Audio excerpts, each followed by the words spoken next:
সিলেটের জকিগঞ্জে কুশিয়ারা নদীর তাণ্ডবে বেহাল সীমান্তবর্তী উপজেলা জকিগঞ্জ। বাঁধ উপচে উপজেলার বিভিন্ন ইউনিয়নের অন্তত অর্ধ শতাধিক গ্রাম প্লাবিত, পানির নিচে তলিয়ে গেছে জকিগঞ্জ বাজার। একই অবস্থা বিয়ানীবাজার উপজেলারও। বিভিন্ন ইউনিয়নে প্রবেশ করেছে বিয়ানীবাজার উপজেলার পানি। এছাড়া সিলেট বিয়ানীবাজার সড়কের একাধিক অংশ তলিয়ে যাওয়ায় যোগাযোগ ব্যবস্থা ব্যাহত হচ্ছে। এই অবস্থায় সুরমা কুশিয়ারা নদীর 53টি ঝুঁকিপূর্ণ স্থান চিহ্নিত করেছে জেলা প্রশাসন। তারেক আহমেদ সানির ছবিতে হুসান আহমেদ সুজাদের প্রতিবেদন। রবিবার রাতে কুশিয়ারা নদীর বাঁধ উপচে পানি ঢুকে পড়ে সিলেটের জকিগঞ্জ উপজেলায়। মুহূর্তেই প্লাবিত হয় আশপাশের জনপদ, তলিয়ে যায় জকিগঞ্জ বাজার। পানির স্রোতে রাড়াই গ্রামে প্রায় 100 ফুট জায়গা জুড়ে ভাঙন শুরু হয়েছে, আর বাখরশালে ভেঙেছে প্রায় 50 ফুট এবং লোহার মহলে 30 থেকে 40 ফুটের মতো বাঁধ।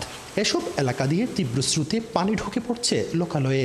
এরই মধ্যে ডুবে গেছে বসতঘর, হাট বাজার, সড়ক ও কৃষি জমি। এ অবস্থায় কন্ট্রোল রুম চালু করেছে উপজেলা প্রশাসন। প্রতি বছর ওইবার বন্যা, সামনে গত বছর হয়েছিল, এবারও হয়েছে। অনেক মানুষ আছে যে ঘর বাড়ি ডুবে গেছে, যাদের বাড়ির শুকনো আছে ওদের কাছে যাচ্ছে। একই রকম অবস্থা বিয়ানীবাজার উপজেলাতেও। আলীনগর, দুবাগ, শেওলা ও কুলারবাজার ইউনিয়নের বিভিন্ন স্থানে কুশিয়ারা নদীর পানি ঢুকতে শুরু করেছে। সিলেট বিয়ানীবাজার সড়কের বিভিন্ন অংশ তলিয়ে যোগাযোগ ব্যবস্থা ভেঙে পড়েছে। সময় সময় পানি খালি বাড়তে আছে। আমরা ও দেখান আছে সম্পদ ও বহা রাঙ্গে নিলেও আছে আর রাখলেও দায়নো আমরা আছে। পানি বেড়ে যাওয়ায় সুরমা কুশিয়ারা নদীর 53টি ঝুঁকিপূর্ণ পয়েন্ট চিহ্নিত করেছে সিলেট জেলা প্রশাসন। পাশাপাশি বন্যা পরিস্থিতি মোকাবেলায় 68টি আশ্রয় কেন্দ্র সহ সব ধরনের প্রস্তুতি নেওয়া হয়েছে। অন্য যে ঢলগুলো এসেছে সেগুলো কোনোটাই কিন্তু বিপদসীমা অতিক্রম করেনি, কিন্তু এইটা বিপদসীমা অতিক্রম করেছে এবং একই সাথে কিছু কিছু এলাকায় ভাঙ্গন দেখা দিচ্ছে। এই ভাঙ্গনগুলো একসাথে করে পানি উন্নয়ন বোর্ড অলরেডি ইমার্জেন্সি বরাদ্দের জন্য চিঠি লিখেছে। আমরাও আমাদের কর্তৃপক্ষের সাথে যোগাযোগ করেছি যাতে এটা দ্রুত পাওয়া যায় আর কি, এবং এটা এই ভাঙ্গনগুলো একটু মেরামত করা যায় দ্রুত গতিতে। এখন পর্যন্ত সুরমা কুশিয়ারা নদীর পানি কানাইঘাট, আমনশিদ, শেওলা ও ফেঞ্চুগঞ্জ পয়েন্টে বিপদসীমার উপর দিয়ে বইছে। হুসাইন আহমেদ সুজাদ, 71, সিলেট। টানা বৃষ্টিপাত ও উজান থেকে নেমে আসা ঝড়ের কারণে সিলেট মৌলভীবাজারের নিম্নাঞ্চলে সৃষ্ট বন্যা পরিস্থিতির কিছুটা অবনতি হয়েছে। সেখানকার সে খবর জানাতে আমাদের সাথে যুক্ত আছেন সহকর্মী সাকিব আহমেদ মিঠু। মিঠু, কুশিয়ারা নদীর পানি এখন বিপদসীমার কতটুকু অবস্থান করছে এবং কোন কোন এলাকা প্লাবিত হয়েছে, সেখানকার ভোগান্তি কেমন দেখছেন, বিস্তারিত জানাবেন। ধন্যবাদ আপনাকে। প্রথমে আপনাকে জানিয়ে দিই যে সিলেটে যে কানাইঘাট পয়েন্টটি আছে সুরমা নদী, সেখানে কিন্তু 1.91 সেন্টিমিটার উপর দিয়ে বিপদসীমার পানি প্রবাহিত হচ্ছে। এছাড়াও আমরশিদ যেটি জকিগঞ্জে কুশিয়ারা নদীর 1.95 সেন্টিমিটার উপর দিয়ে পানি প্রবাহিত হচ্ছে। এছাড়াও শেওলা নদী, সেটা হচ্ছে 0.47 সেন্টিমিটার উপর দিয়ে পানি প্রবাহিত হচ্ছে। সিলেটের একটি হচ্ছে স্বস্তির খবর বলাই যায়, কারণ এই মুহূর্তে সিলেটের আকাশে সূর্য দেখা দিয়েছে এবং গত সন্ধ্যা 6টা থেকে ভোর 6টা পর্যন্ত মাত্র 12 মিলিমিটার বৃষ্টিপাত রেকর্ড করা হয়েছে, আবহাওয়া অধিদপ্তর আমাদেরকে জানিয়েছেন। আপনাকে বলে রাখি যে শুধু সিলেট না, যে চেরাপুঞ্জি ভারতের মেঘালয়ে যে বৃষ্টিপাত হচ্ছে সেখানেও বৃষ্টিপাত কমে গেছে।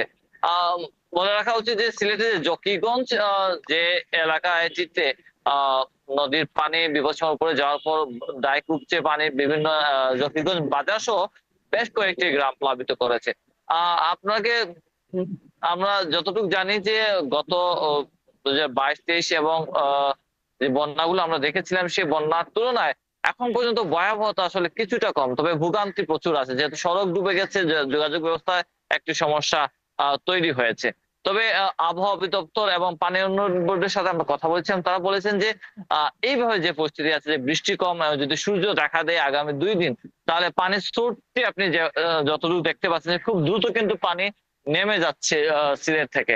তো আশা করা যায় যে আগামী 2 দিন বা 3 দিন যদি বৃষ্টিপাত কমে যায় তাহলে এই পানিগুলো কিন্তু দ্রুত নেমে যাবে। আমি জেলা প্রশাসনের উপজেলা প্রশাসনের কানাইঘাট উপজেলা প্রশাসনের সাথে কথা বলেছিলাম, সেখানে কিন্তু বিপদসীমার উপরে কিন্তু নদীর পানি আছে, তবে এখন পর্যন্ত কোনো গ্রাম প্লাবিত হয় নাই।